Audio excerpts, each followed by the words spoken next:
Hey guys, I am here to get into The Age of Innocence, which was directed by Martin Scorsese and released in the year 1993.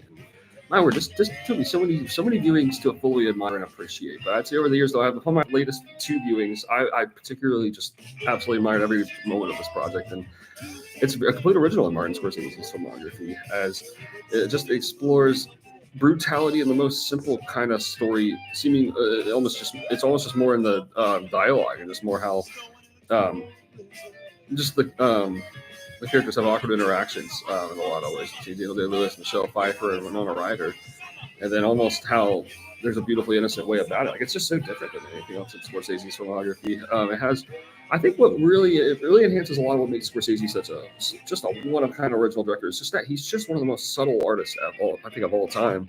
And this whole project is just, I think, a real big celebration of Scorsese's depth of subtlety. And in this case, there's not a violent moment. There's not like anything over the top really about this one. It's just a very subtle, quiet kind of project, which is just kind of looking at a lot of just characters just kind of living in depths of irritation. Just it's almost like morally madness, perhaps from like maybe like a desire for like a suppression in a lot of ways, you could say. And the cinematography here is just absolutely perfect. I mean, this just really wonderfully conveys a 19th century New York City atmosphere. I would say it actually reminds me the most of the tone of Luchino Visconti. Reminds me a lot of his directing. I would say this is like literally Scorsese's take on that, on his kind of formula.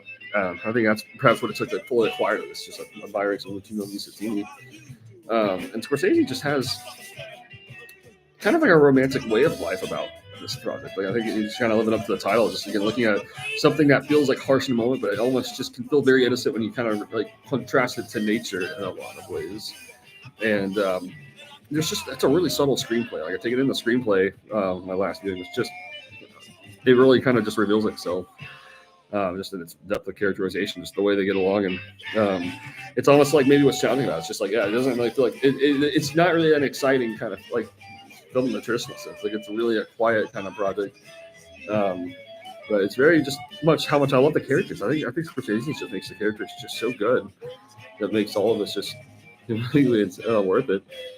Um, just yeah, it's original, very original. I love seeing this Day Lewis collaboration with Scorsese. I mean, that's just amazing in itself to see.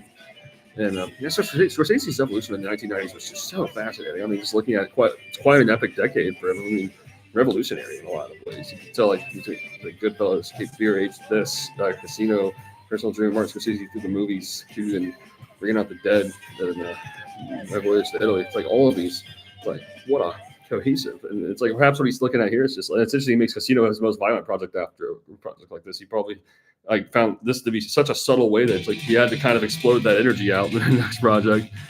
But I just really loved all this. I was really just fascinating, entertaining, both from start to finish. It's just a strongly recommended story, start to finish.